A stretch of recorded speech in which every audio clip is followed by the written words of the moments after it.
Hello everybody, Spinster Spin here, and today we're going to be reading Chapter 2 of Instant Dash. Sorry if I've had another little hiatus. Again, I'm just taking a break of the internet, that's all. Plus I had like a lot of stuff to deal with in terms of my house renovation and stuff like that, so yeah, that's another adult life, stuff, but let's forget about that. Today we're going to be doing Chapter 2 of Instant Dash, titled A Brand New Day. Again, I wrote this fanfic, I hope you enjoy it. Rainbow Dash was on her way for a job interview in the center of town for a drive-in diner and Plantio station. Most likely to save up money for both her to enroll at the Wonderbolt Academy and to help out her mom. Rainbow trots in where she was greeted by the manager of the place, Surprise, who was a Pegasus with a white coat, yellow mane and tail, 3 purple balloons for a cutie mark, and purple eye color. "Hello there, my name is Surprise. What's your name?" Surprise says in an upbeat tone. "Hello, ma'am. I'm Rainbow Dash, and I'm here for a job interview," Rainbow explained. Surprise jumps up in excitement. "Oh, I'm so excited you wanted to work here."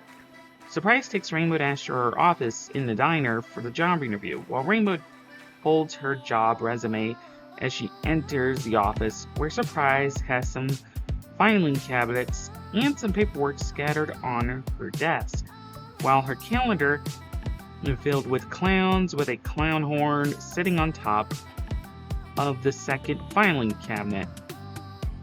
"So, I heard you once worked at the weather factory before," Surprise asks. Rainbow replied, "Yeah, I used to do weather patrol for them until the Cloudsdale and Zephyr Heights merger, so I wanted to stay in Ponyville with my mom." Surprise takes a further look in Rainbow's resume for any details like good history from her previous job, etc. Rainbow looks out and sees the Plantio station, where a Plantio truck fills up the station up with Plantio fuel. Then she noticed a picture frame on Surprise's wall. It was a photo of Surprise herself and Firefly, which made Rainbow wonder if her future boss is friends with her mom. "Say, is that you and my mom in that picture?" Rainbow pointing at the photo, which made Surprise turn around and notice it. "Oh, that? Why yes, it's just me and Firefly back in flight school." Surprise paused when she remembered Rainbow calling Firefly Mom in that question. "Wait a sec. Did you say that Firefly is your mother?" Surprise questioned. "Yes," Rainbow responded. Surprise looked at Rainbow with doubt for a few moments, until she became her cheery, happy self again, giving Rainbow her resume back. "Well then, if you're the daughter of my good friend Firefly, makes you a friend of mine," Surprise said in her happy tone. Rainbow questioned, "Wait, you mean..." Surprise nodded, which means Rainbow Dash is hired and will start working tomorrow at 8 a.m. to start her first shift. Rainbow was happy. She hugged Surprise and took off. She heads home, and Firefly was shocked to see the reaction from her daughter in a while. But as usual, she keeps her cool and does her wing-ups in the living room.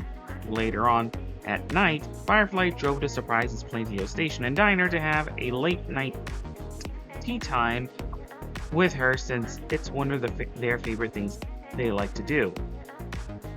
Surprise, "You hired her because she's my daughter, didn't you, huh?" Surprise questioned. "Rainbow Dash seems like a good kid." "Firefly, you taught her very well, especially not loving Zephyr Heights," Surprise responded, followed by a joke. Firefly answered back, "Oh please, you hate Zephyr Heights too, Surprise, and you know it." Surprise quipped back by saying, "Touché, but in all seriousness, you raised a good kid, Firefly." "You bet your flanks that I did, especially when I told her the stories," Firefly said while taking another sip of her tea. "Did you tell her?" Surprise asked, knowing the truth of the Speedler of Ponyville Tales. "No. She's not ready to know that the stories are true. Besides, I don't want her to know the whole truth." Firefly responded, looking at her car sitting in the diner parking lot. Lost in thought at the perfect moment to reveal everything to Rainbow as Surprise takes another sip of her tea. I see. Still thinking about him? Surprise asked. Always, Firefly answered as she drinks more tea from her cup. She knows it's been so long since her husband Rainbow Blaze was killed in an accident after Rainbow got her cutie mark during flight school, in that race. And she could remember the cries from Rainbow when her dad was struck by lightning due to that weather mishap at the factory, which made her hesitant about Rainbow working there, until she quits due to the Zephyr Heights merging with Cloudsdale. And it was another thing she had to deal with.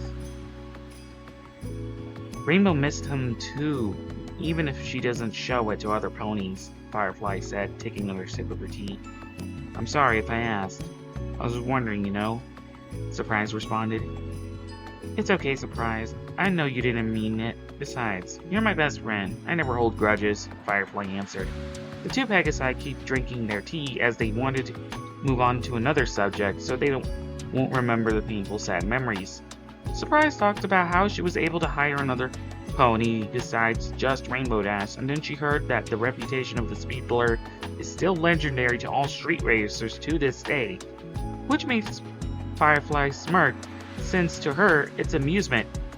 Then Firefly talked about how she got 3 food-related places hired her food delivery company for food delivery service on the mountain highway from Ponyville to Canterlot, then and back.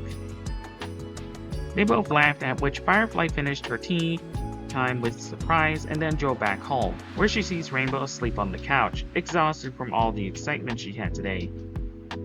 Firefly poured herself a glass of water, stared at her car parked in front of their house. She sighed happily of the fact that her daughter has another new job, and she can able to catch up with her old Phillyhood friend, Surprise. She took another sip of her water, then heads to the closet and lays a blanket on her daughter so she can snuggle with. Then she heads upstairs, going to bed and sleeping peacefully. So yeah, this chapter is basically just a, run-of-the-mill type of story before we get into the action. Chapter 2 is just basically, the calm before the storm, if you get my drift. It's a very short chapter.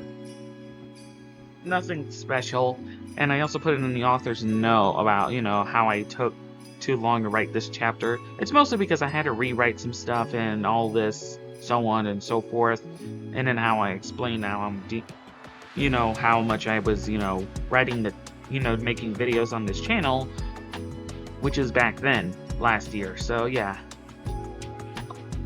And it was also around the time I was at HarmonyCon too, so, But luckily, I was able to prevail and, almost finished writing the story. I'm going to continue writing this story. I think I have about, 4 chapters. I was going to do 3, but then I thought, you know what? What if I make one chapter a 2-parter, and then just like the other chapters a 2-parter? The final 2 chapters a 2-parter. So that's what I'm going to do, and honestly, I think I'm really surprised. I'm kind of, happy that I'm actually that I thought of this through. Either way, I am excited that I'm still working on this, and I'm very close to finishing this fanfic, and hope to see what you guys have thought about this fanfic. Anyways, I hope you guys enjoy. If you haven't subscribed, make sure to zap that subscribe button, and also to gently tap on the like button, and make sure to click on the bell icon so you won't miss out on any future videos. And as always, time for me to spin out.